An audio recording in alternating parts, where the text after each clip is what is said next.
Welcome to 21st Century Saints. We are a podcast and live stream series for members of the Church of Jesus Christ of Latter-day Saints, and also for those who are just interested generally in the subject of Mormonism. We don't speak on behalf of the Church of Jesus Christ of Latter-day Saints, but we are members who care about the church, and we have a lot of things to say, which is why we started a podcast. So it's a little bit different to speak to you all here in this format. Generally, people come to listen to us with a little bit of a background about Mormonism in general. So I am your host, Jane Christie, and this is my genius co-host, Sarah Elizabeth Delaney. Sarah, let's just kick everyone off with the background that they need. Could you give us a bit of an overview of what our audience need to know before we begin? Yeah, I think it's really important to have a little bit of a framework for Mormonism, if wherever you are, whether you've ever heard of it before or never heard of it before. But the Church of Jesus Christ of Latter-day Saints is a high-demand patriarchal organisation. Women don't hold key decision-making positions or authority, and the Church does place a high value on the family unit. Fathers are seen as the head of the home, women are caregivers, very conservative, traditional, 1920s type model almost of the family, really. Women, it's changed lately, but at one time women always stayed at home and looked after children. There's been an increasing shift to change that recently. But a man is always responsible for everything that's happening at church. So if you walk into a church, even if a woman is teaching a class, the ultimate authority and decision maker around that class and what's taught and how it's run will be a man somewhere. The Sarah, church does something really well. How do women tend to sort of feel in that? Because obviously, you know, I know there are women who really appreciate and honor and feel valued in that role. They have a lot of soft power in that role. You don't Definitely really seem like that kind of traditional woman. Is that right? Do you see a tension there? I think we are very nuanced in our views about the church, and we perhaps would challenge and question quite a few of the traditional values that the church hold while still having a great love of the church in our life. We would question and challenge many things. There is a tension for women. Some women feel marginalised, they feel silenced, they feel frustrated, that they feel that as women they're not being understood and they haven't got a space to speak and a space to really kind of own and have an equal part in what is happening. We see increasingly with teenage girls today that they're questioning the male authority and patriarchy, and they're just like, hey, hang on a minute here, this doesn't fit with my life, I'm not sure this works for me. So we are seeing some challenges across the church about that. We also find talk about the culture then and the journey that the church has been on. What does this look like? What are you specifically saying? Because you have this really incredible background with a lot of expertise in this area, and I think you've been able to see things much more clearly than certainly I had for many years.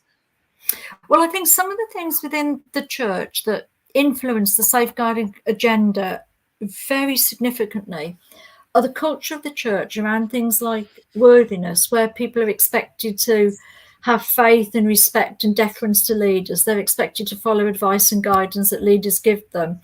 And actually, it's a little bit of badge of honor if you kind of follow the head of the church, who is a prophet president, that if you actually follow everything he tells you and you obey what local leaders tell you, then it is seen as a badge of faithful worthiness and something that people value.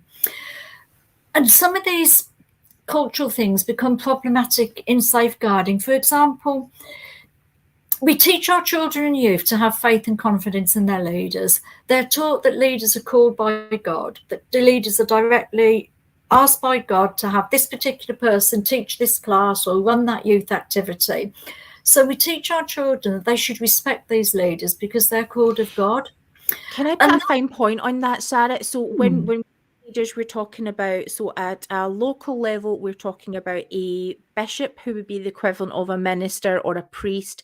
So the bishop would be the decision maker there, and anyone who would be running a youth program, so perhaps the same age as maybe guides and scouts, this sort of type of age group, so from infancy and up, those leaders who are running those primary programs, youth programs, they are all seen as being called of God. The prophet, who is sort of globally is if anything needs to be changed or revealed, it would go through him.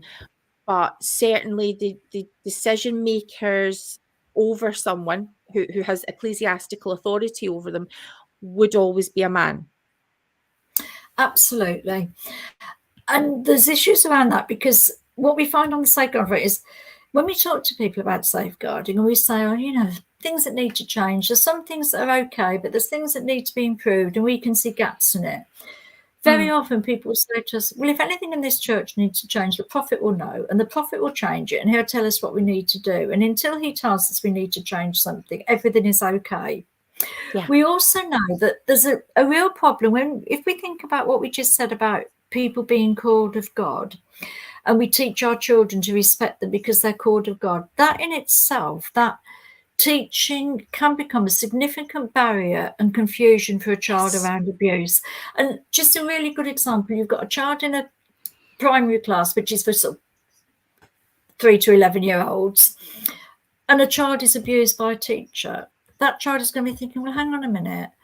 The bishop is called of God and he asked that person to teach me, and that person's abused me and hurt me. So how can I tell anybody? And so there's going to be a lot of additional confusion around that.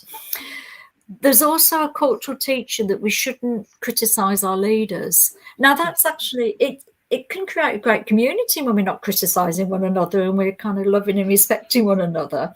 But when it comes down to safeguarding, if you can't criticise, how can you tell somebody you feel uncomfortable with their behaviour, or they've hurt you in any way, or you're aware that they've hurt, or you're worried they might hurt somebody else?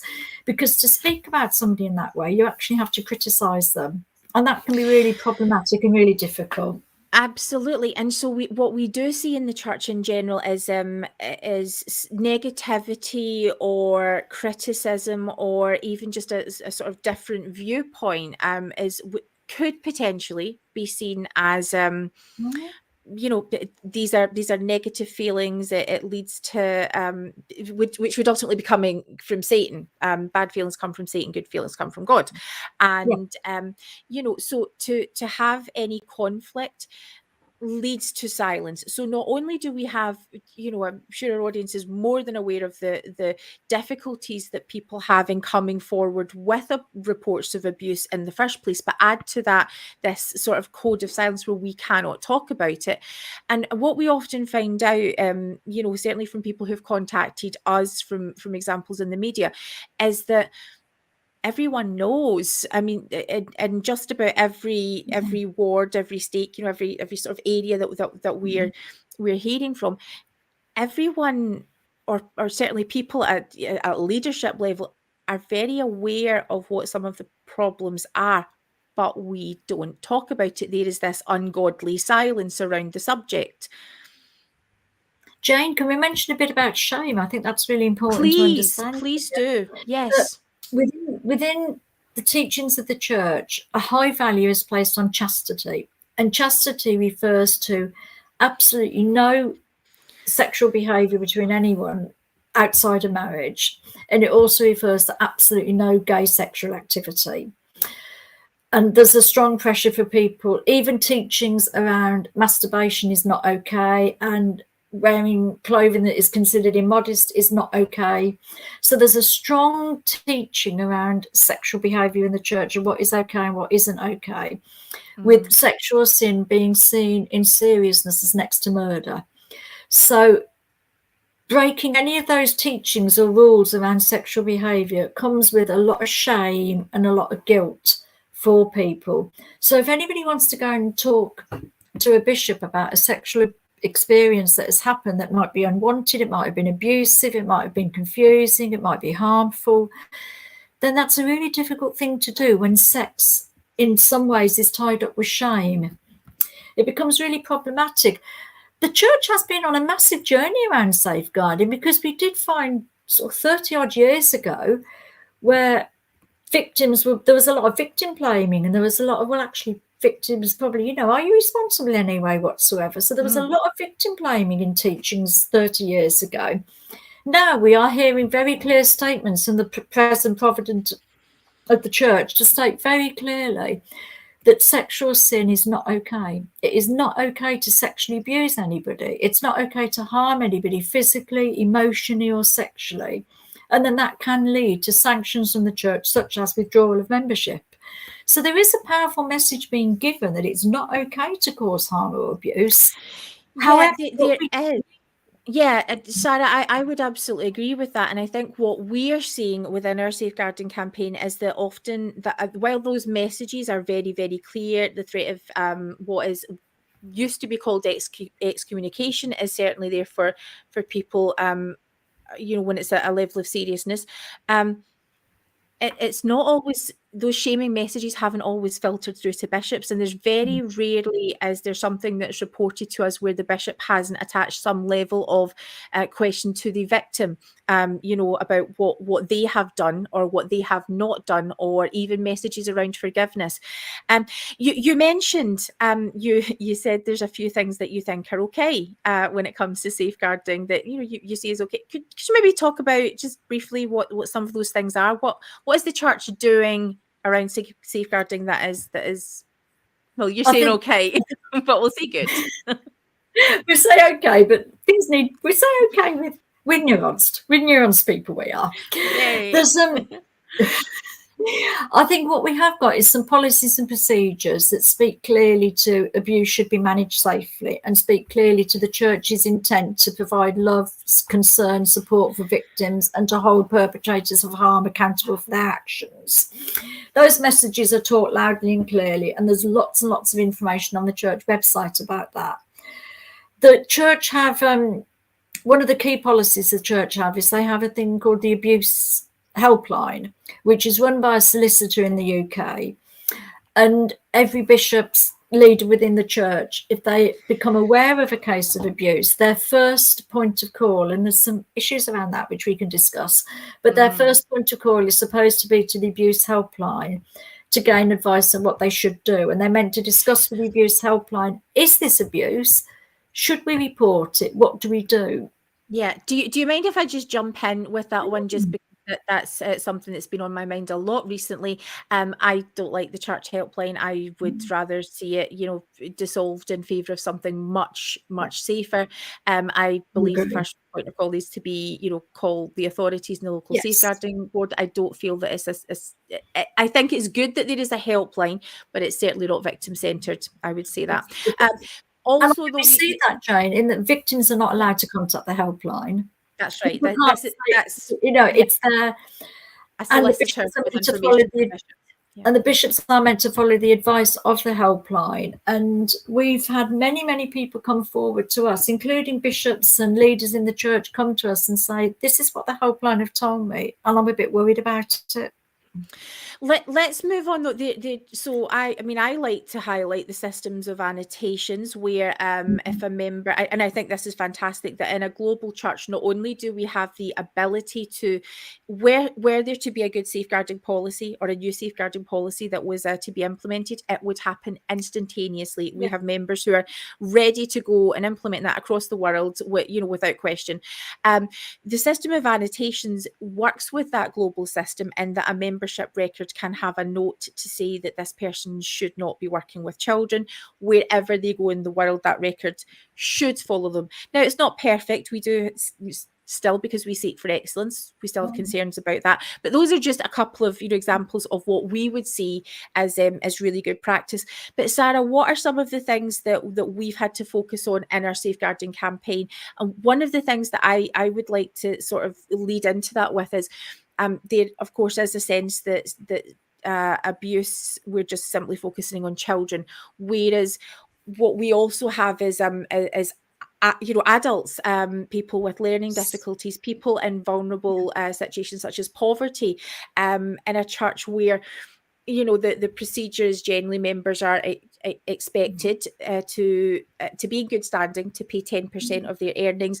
People on benefits are also expected to do that. So when you're having discussions about how a disabled person, someone with special needs, or is in poverty, people who English isn't their first language, these types of things, the safeguarding campaign is really looking at all of these things that often bishops Yes. don't really realise because of that power dynamic, the impact that they have, the control even that they can have. Sarah, would you like to talk a little bit about what we're seeking, what we've been doing?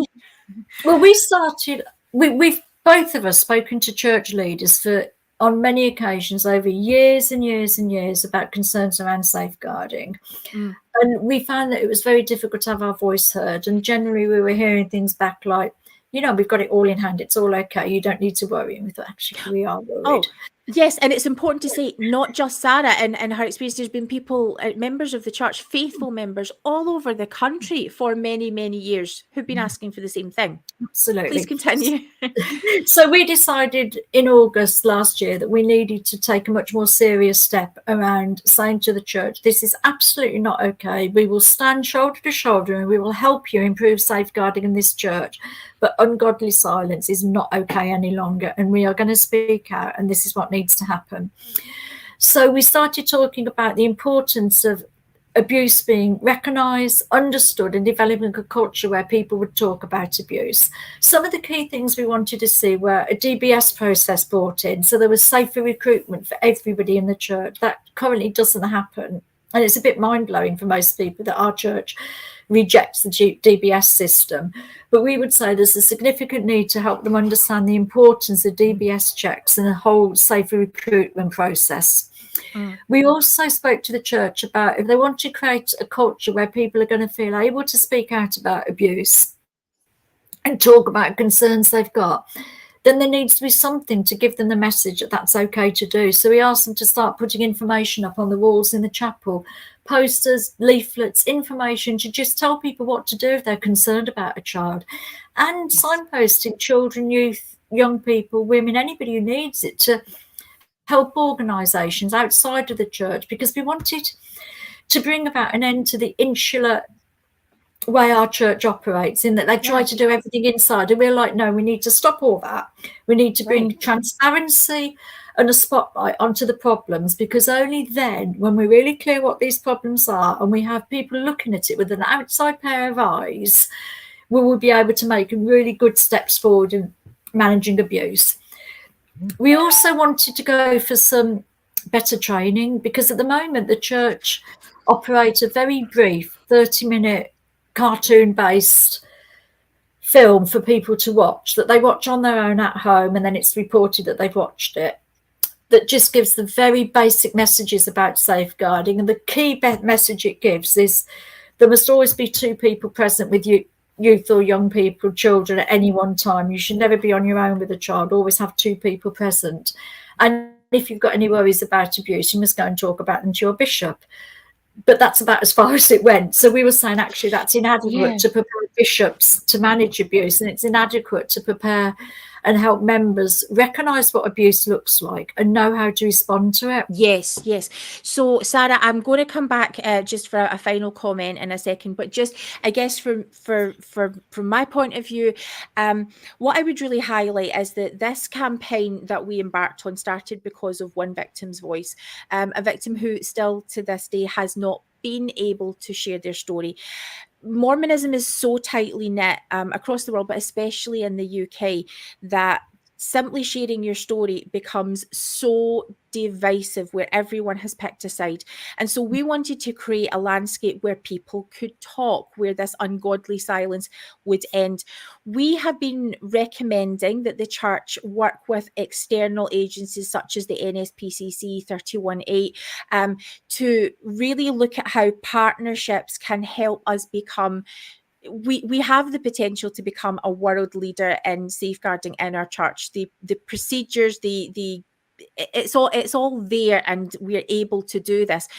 But what we currently have is a system that gives members confidence that safeguarding exists when actually there are huge gaps. Now, the testimony that was provided to the church in last year's independent inquiry into child sexual abuse suggests that there is very, very little in the way of abuse reports in the church.